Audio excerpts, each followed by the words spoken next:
नमस्कार विद्यार्थी मित्रांनो, इयत्ता 10वीच्या SSC परीक्षेच्या दृष्टिकोनातून आपण आज मॅथ्स 1 मध्ये chapter 1 linear equation in two variables याच्यातला पहिलं सेशन सुरू करत आहोत. यामध्ये आपल्याला जे शिकायचं आहे त्यामध्ये कोणकोणते या चॅप्टरच्या नंतर तुमच्यामध्ये कोणकोणत्या क्षमता विकसित व्हाव्या या दृष्टिकोनातून आपल्या चॅप्टरच्या अगदी सुरुवातीला काही गोष्टी दिलेल्या आहेत. जसं क्वाड्रॅटिक इक्वेशन शिकल्यानंतर तुम्हाला काय यावं हे अपेक्षित आहे त्यांना. Solve day to day problems which can be expressed in the form of quadratic equation. Decide the numbers of variables required to find the solutions of word problem and convert a word problem into an equation into two variables and find its solution. असं quadratic equation आणि linear equation या दोन चॅप्टर्सच्या तुमच्या पूर्ण अध्ययनानंतर तुम्हाला ह्या क्षमता विकसित व्हाव्या असं यातून अपेक्षित. यानंतर आपल्याला बघायचं आहे की ह्या चॅप्टरमध्ये आपण कोणकोणत्या मॅथ्स आता प्रॅक्टिकलचा विषय पहिलेपासूनच होता, परंतु आता त्याला प्रॅक्टिकलचं मूर्त स्वरूप देण्यात आलेलं आहे. म्हणून लिस्ट ऑफ सम प्रॅक्टिकल्स त्यांनी दिलेलं आहे. On a graph paper draw line parallel to X axis and Y axis. Write coordinates of any 4 points on the line. Write out the equation of the line can be obtained from the coordinates. Instead of parallel lines, line passing through the origin or intersecting x and y axis also can be considered. असं आपल्याला practical सुद्धा आपल्याला घ्यायची आहेत आणि त्याच्यामध्ये अशा पद्धतीचं आपल्याला रेषा काढून एक लाईन काढून आपल्याला x आणि y ॲक्सिसला इंटरसेक्ट करणारी एखादी लाईन आपल्याला काढायची आहे. सो काय त्याच्यापासून क्षमता विकसित करायचं आहे, तुमच्यामध्ये कोणत्या ॲबिलिटीज आल्या पाहिजे आणि कोणतं प्रॅक्टिकल करायचं आहे आपण पाहिलं. आणि दुसरा प्रॅक्टिकल याच्यामध्ये आहे bear a 2 digit number in mind without disclosing it. Construct a puzzle. Create 2 algebraic relation between the 2 digits of the numbers and solve the puzzle. अशा पद्धतीचं जे पझल्स तुम्ही लहानपणापासून ज्या ऐकताय मनामध्ये गोष्ट, एक नंबर तुम्ही धरा, त्याच्यात 3 मिळवा, त्याच्यातून 5 सबट्रॅक्ट करा, अशा पद्धतीची पझल तुम्हाला स्वतःला तयार करायची आहे आणि it is also practical for you. So latest स्टडीमध्ये आपल्याला बघायचं आहे की या चॅप्टरमध्ये आपल्याला काय काय शिकायचं आहे. तर त्यामध्ये method of solving the equations in two variables, ज्यामध्ये एलिमिनेशन मेथड आहे, ग्राफिकल मेथड आहे, क्रॅमर्स रूल आहे. एलिमिनेशन मेथडमध्ये आपल्याला 2-3 अजून पद्धती त्यांनी दिलेल्या आहेत. त्याच्यानंतर transformation of linear equation into 2 variables आहे आणि अप्लिकेशन ऑफ सायमल्टेनियस इक्वेशन आहे. अशा वेगवेगळ्या गोष्टी आपल्याला यामध्ये शिकायच्या आहेत. तर आज आपण आपल्याला शिकायचं आहे ते बघूया. तर आपल्याला सगळ्यात पहिले तर शिकायचं आहे what is linear equation in two variables. Linear equation कशा पद्धतीनं असतं आणि ते कशा पद्धतीनं लिहिल्या जातं याची आपल्याला सगळ्यात पहिले माहिती बघायची आहे. A linear equation which contain 2 variables and the degree of each term containing the variable is 1 is called as the linear equation in 2 variables. अगदी स्पष्टपणे त्यांनी कोणतीही खूप कॉम्प्लिकेशन न करता सरळ व्याख्या दिलेली आहे की the equation will content 2 variables and the degree of each variable will be 1. एवढं स्पेसिफिक त्यांनी दिलेलं आहे. यानंतर त्याचं कशा पद्धतीनं लिहिता येईल आपल्याला ती लिनियर इक्वेशन. तर ax plus by plus c is equal to 0 is the general form of the linear equation in 2 variables. a, b, c are the real numbers and a, b are not equal to 0 at the same time. बघा आता त्यांनी परत specific दिलेलं आहे. पुढच्या वेळेस जेव्हा आपण गणित घेऊ ना त्याच्यामध्ये सुद्धा तुम्हाला A B are not equal to 0 at the same time. का बरं? कारण की ए आणि बी हे कोइफिशियंट आहे एक्स आणि वायचे रिस्पेक्टिव्हली, आणि ते जर 0 झाले तर काय होईल, ए आणि बी 0 झाले तर एक्स 0 होऊन जाईल, बी वाय 0 होऊन जाईल आणि सी इज इक्वल टू 0 असं राहील. आता सी सुद्धा रिअल नंबर आहे आणि आपल्याला तर इक्वेशन कसं पाहिजे, दोन व्हेरिएबलमध्ये एक्स आणि वाय, एम आणि एन, कोणत्याही पद्धतीनं दोन व्हेरिएबल तुम्ही घेऊ शकता आणि त्याच्यासोबत परत एखादी संख्या ए बी सी हे तीन रिअल नंबर्स आहेत आणि एक्स आणि वाय त्याच्यामध्ये व्हेरिएबल आहे. जनरल फॉर्म कोणता आहे, सगळे जे तिन्ही पद आहेत ते एका बाजूला आहे. All terms are lying in the same side of the equal to sign and the second side is zero. X plus B Y plus C is equal to zero. बघा इथे दिलेलं आहे, त्यांनी नीट व्यवस्थित त्याला बघून घ्या. पहिले एक्सची टर्म लिहायची, मग वायची टर्म लिहायची, मग कॉन्स्टंट टर्म लिहायची, मग इक्वल टू द्यायचं, मग झिरो द्यायचं. This is the general form of linear equation. म्हणजे ज्या इक्वेशनमध्ये दोन व्हेरिएबल असतील आणि दोन्ही व्हेरिएबलचा जो डिग्री आहे, जो पॉवर आहे तो एक असेल आणि सोबत त्याच्यासोबतच आणखीन ए बी सी हे त्याचे रिअल नंबर्स असतील त्या दोन व्हेरिएबल सोबत. ए सोबत एक्स असेल, बी सोबत वाय असेल आणि सी हे परत एक कॉन्स्टंट टर्म असेल. तर याच्यामध्ये परत कंडिशन कोणती टाकली त्यांनी की ए आणि B are not equal to zero at the same time. दोन्ही जण झिरो नको एकाच वेळेस. क्लिअर झालं तुम्हाला linear equation in two variable definition. आता ह्याच्यामध्ये जी ऍक्टिव्हिटी दिलेली आहे त्याच्यामध्ये तुम्ही स्वतः ठरवा की why the given equation is variable is linear equation in two variables or not and Y.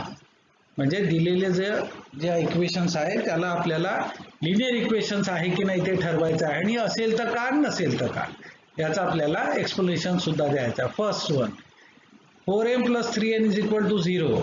उत्तर त्यांनी स्वतःहून दिलेलं आहे. पहिलं सोडवून दिला येस.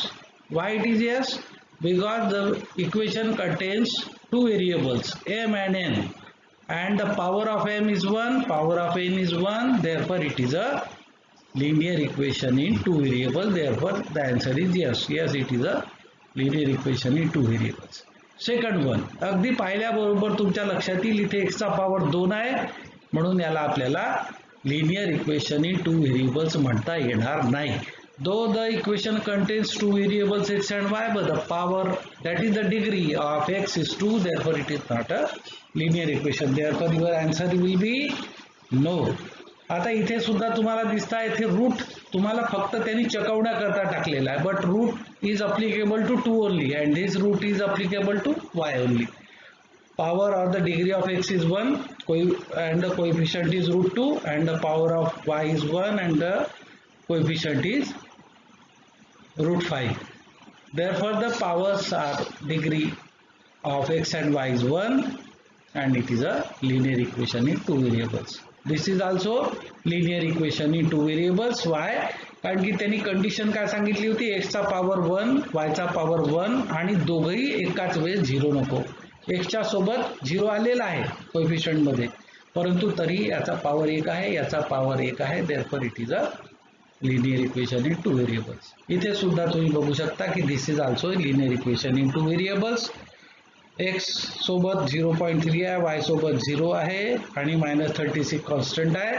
तर ax + by + c is equal to 0. Therefore it is also a linear equation in two variables. This is not linear equation in two variables because x and y कुठे आहेत, डिनॉमिनेटर मध्ये आहे. म्हणून याला जर आपण वर घेऊन गेलो म्हणजे न्यूमरेटर मध्ये घेऊन गेलो तर काय होईल, x⁻⁻1 and it is not expected in the definition. x ची डिग्री एकच पाहिजे, y ची डिग्री एकच पाहिजे. इथे -1 होऊन जाईल. therefore this is not, answer will be no. This is not a linear equation. इथे सुद्धा सातवं हे सुद्धा इथे दिसत आहे तुम्हाला. एक्स आणि वाय एकत्र आलेली आहे म्हणजे मल्टिप्लिकेशन मध्ये आहे. एक्स चा पॉवर 1 आहे, वाय चा पॉवर इथे 1 आहे आणि 1 आणि 1 किती होणार 2. देअरफॉर इथे जो पॉवर आहे या पहिल्या टर्मचा तो झाला 2. Therefore degree of the first term in the seventh equation given equation is 2. Therefore seventh equation is not a linear equation in two variables. मग सांगा पटापट उत्तर सांगा या ऍक्टिव्हिटीचे. पहिलं यस, दुसरं नो, तिसरं यस, चौथं यस, पाचवं यस, सहावं नो आणि सातवं सुद्धा नो. कळलं मग तुम्हाला कोणकोणते लिनियर इक्वेशन्स आहे आणि कोणकोणते लिनियर इक्वेशन्स नाही, स्पेसिफिक करून घ्या, आता पक्का करून घ्या. परत एकदा डेफिनेशन सांगतो. The equation consist of two variables आणि the power or the degree of the variables must be 1 and ABC are the real numbers. A x सोबत दिलेला आहे, बी वाय सोबत दिलेला आहे. ॲट ए टाइम ए आणि बी दोघे जण 0 राहायला नको, हे लक्षात ठेवायचं. चला नेक्स्ट बघूया. हा दिलेला आहे त्यांनी सायमल्टेनियस लिनियर इक्वेशन. आता सायमल्टेनियस म्हणजे काय, एकत्र आपल्याला घ्यायचे. आता इक्वेशन्स आलं याचा अर्थ आपल्याला एकापेक्षा जास्त लिनियर इक्वेशन येणार आहे. म्हणजे 2 किंवा 2 पेक्षा जास्त इक्वेशन्स, तेही लिनियर इक्वेशन्स एकत्र आपल्याला सोडवायचे आहेत. वेन वी थिंक अबाउट, बघा काय दिलंय त्यांनी तिथे, when we think about two linear equations in two variables at the same time. Simultaneous चा अर्थच तो होतो की एकत्र विचार करणे, एकत्र बघणे. They are called as the simultaneous linear equations. When we think about two linear equations in two variables, कारण linear equations म्हटलं तर 2 variables मध्ये येईल आणि at a time आपण 2 equations आहेत तर त्याचं सोल्युशन काढायला आपल्याला 2 व्हेरिएबल आहेत तर 2 इक्वेशन्स लागतात, हे माहिती आहे तुम्हाला. म्हणून आपण जेव्हा एकत्रपणे दिलेल्या दोन्ही लिनियर इक्वेशन्सचा विचार करून त्याचा सोल्युशन सेट काढतो तेव्हा त्याला सायमल्टेनियस लिनियर इक्वेशन्स असं म्हणतात. आता हे जे गणित दिलेलं आहे सध्याच्या परिस्थितीमध्ये 2020-21च्या कोर्समध्ये तुमच्याकरता नाही. आता याच्यामध्ये तुम्ही बघता की एक्स आणि वायचा कोणाचा तरी कोइफिशियंट सारखा केला जातो. इथे दिसत आहे तुम्हाला, इथे 5x आणि 3x आहे, इथे 3y आणि y आहे. तर सोपं जाईल आपल्याला 3y वर आणि 3y खाली करायला. म्हणून मल्टिप्लाइंग द इक्वेशन 2/3 दिलेलं आहे त्यांनी, ते 3नी मल्टिप्लाय करायचं 2 नंबरच्या इक्वेशनला. काय केलं बघा, 9x + 3y = 6. हे जे इक्वेशन आहे याला 3नी मल्टिप्लाय केलं, तिन्ही टर्मला मल्टिप्लाय करायचं. 3 त्रिक 9, 3 एक 3, 3 दोन्ही 6 आणि त्याच्या खाली इक्वेशन नंबर 1 लिहिलं. आता इथे दिसतं तुम्हाला हे की 3y आणि 3y वर खाली आलेले आहेत, म्हणजे त्यांचं चिन्ह बदलवलं तर ते कॅन्सल होतील. 3y मधून 3y गेले, इट विल गेट कॅन्सल. सोपंच आहे, बघ दिलेलंच आहे, दोघांचं चिन्ह विरुद्ध दिलेलं आहे. Therefore it will cancel automatically if we only add them. हे प्लसचं चिन्ह इथे दिलेलं आहे. मग हा कटला. 9 आणि 5 14x झाले आणि 8 आणि 6 14 झाले. दिसत आहेत तुम्हाला. 14x = 14. This 14 will go down, it will be in the denominator position and 14 1 is 14, 14 1 is 14 and the value of x is 1. आता x ची किंवा y ची दोघांपैकी कोणाची एकाची व्हॅल्यू काढली, इथे आपण x ची व्हॅल्यू काढली, तर we will substitute the value of x in the equation 1 or 2. ज्याच्यामध्ये सोपं जाईल. तर दुसरा सोपा आहे कारण की तिथे प्लस वरचं सगळं चिन्ह दिलेलं आहे. आपण जास्त कन्फ्यूज व्हायचा प्रयत्न करायचा नाही. x ची व्हॅल्यू ठेवून दिली आपण इथे 1, बघा इथे ठेवली आहे. This is x and this is its value. 3 एक 3 आले इथे 3 will go to the next side. 2 - 3 that is -1, therefore y = -1.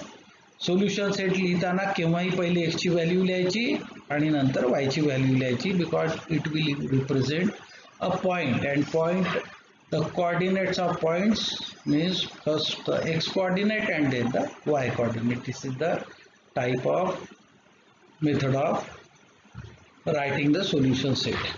हे तुमच्या सध्या परीक्षेत नाही, हे लक्षात ठेवा.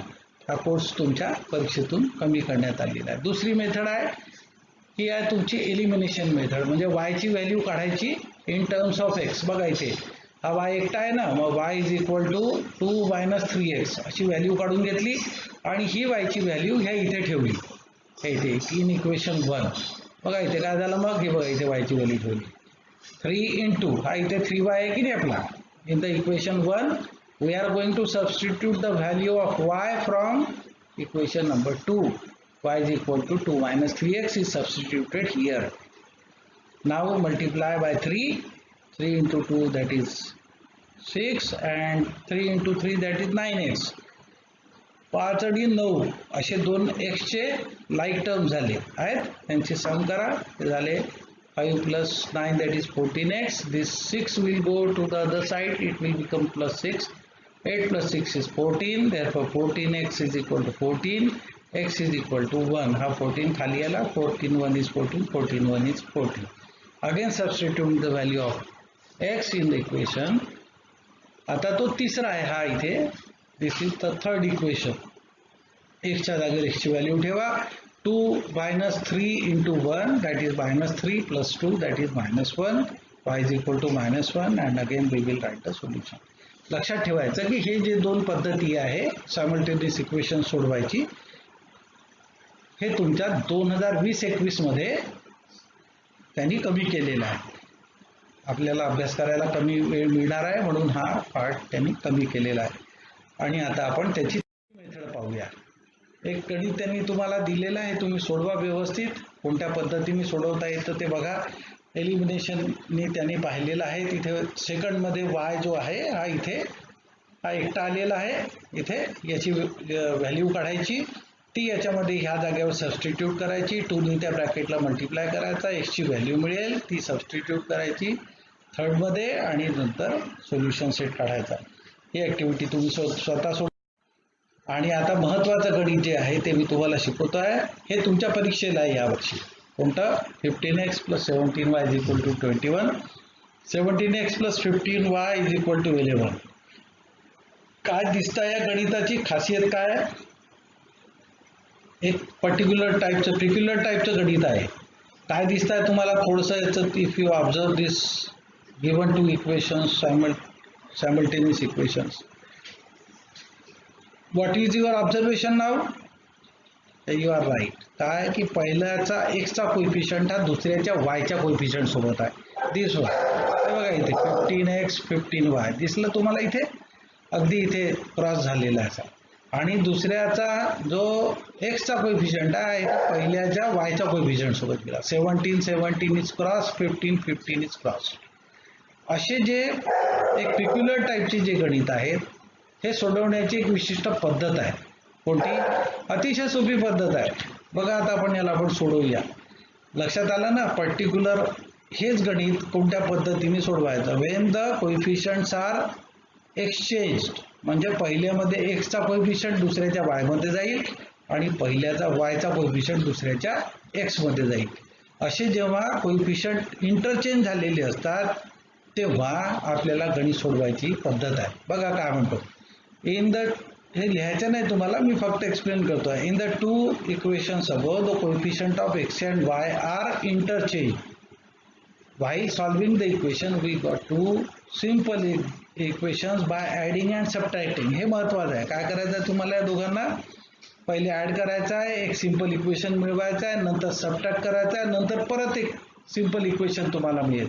म्हणजे पहिल्या आणि दुसऱ्या इक्वेशनच्या पासून आपल्याला दोन सोपे इक्वेशन्स तयार करायचे फक्त एक्स अँड वाय मध्ये आणि मग त्यांना सोडवायचं आहे. अशी ती सोडवण्याची, अशा पद्धतीचे गणित सोडवण्याची एक पर्टिक्युलर पद्धत आहे. लक्षात आलं ना? इथला 15 इथे आहे आणि इथला 17 इथे आहे. This 15 is interchange and this 17 is interchange. A very simple method I am going to tell you. बघा काय केलं. First of all add the given two equations. Add केले. 15x plus 17x 32x, 15y plus 17y 32y, 21 plus 11 32. काय दिसतं इथे तुम्हाला? By adding we are getting 32x plus 32y is equal to 32. म्हणजे 32 हा कॉमन फॅक्टर दिसतोय तिन्ही terms मध्ये. Divide the equation by 32. दिसला आला? चला समोर 32 ने डिवाइड केल्याबरोबर तुम्हाला एक सोपं साधं इक्वेशन मिळणार. ते कोणतं? x plus y is equal to 1. कोणतं मिळालं? x plus y is equal to 1. आता तिथे तुम्हाला सबट्रॅक्ट करायचं आहे. म्हणजे कोणते दोन सबट्रॅक्ट कराल? हेच असे पहिला आणि दुसरा एका खाली एक लिहायचे आणि सबट्रॅक्ट करायचं. सबट्रॅक्ट करायचं लक्षात ठेवायचं. इथे सबट्रॅक्ट करताना दोघांच्या मध्ये मायनसचं साईन द्यायचं आणि ईच टर्म जी दुसऱ्या इक्वेशनची आहे साईन विल गेट चेंज.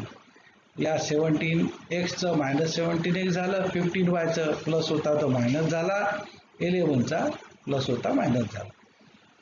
काय दिसेल? मोठ्याचं चिन्ह द्यायचं असतं. -2x plus 2y is equal to 10. -2x का आले कारण की 17x चिन्ह जे बदललं होतं ते मायनस झालं होतं म्हणून इथे -2x आला. जसं पहिल्यामध्ये 32 कॉमन होता तर 32 ने डिवाइड करून आपल्याला हे वाले इक्वेशन मिळाले x + y = 1. आता इथे आपल्याला 2 ने डिवाइड करायचं आहे तर -x + y = 5. इथे 2 विल गेट कॅन्सल, इथे 2 न्यूमरेटर डिनॉमिनेटर मधला 2 विल गेट कॅन्सल अँड 2 5 = 10. तर इक्वेशन तुम्हाला हे मिळालं. बघा ऍड करून हे इक्वेशन मिळालं, सबट्रॅक्ट करून हे इक्वेशन मिळालं जे सिंपल आहे, x आणि y मध्ये आहे. आणि आता आपण साधी ॲडिशन केली तर x will get cancel here, x - x will be 0x आणि y आणि y किती झाले 2y आणि 5 + 1 is 6. दोन्ही जर डिवाइड केलं तर 2 3 = 6, therefore y = 3. असं सोपं आहे ते अगदी. आणि आता आपल्याला y च्या जागेवर 3 ठेवायचा. Place this value in equation number 3. हा इक्वेशन नंबर 3 तुमच्याजवळ आहे हा वाला x + y = 1. We will substitute y3 here. X + 3 = 1. Therefore 3 is shifted to other side, -3 + 1 that is -2. आणि अशा पद्धतीनं परत सांगतो तुम्हाला, these are the coordinates of a point. Therefore first of all we will write the value of x and then the value of y and the solution is of which two simultaneous equation, 15x + 17y = 21 and 17x + 15y = 11. लक्षात आलं? पक्क लक्षात ठेवा, when the coefficients are interchanged then first add, then subtract, then get two simple equations, cancel one variable, obtain the value of the second, substitute the value of the second in the first and obtain the values of the variables and write the solutions. खूप महत्त्वाचं गणित आहे. अगदी याला फोटून टाकायचं. तुमच्या पुस्तकामध्ये असे 3 सुद्धा दिलेले आहेत. सो ते सोडवा आणि काही डिफिकल्टी असेल तर माझ्यासोबत शेअर करा. Thank you very much. We will see in the next part of this chapter. Thank you very much.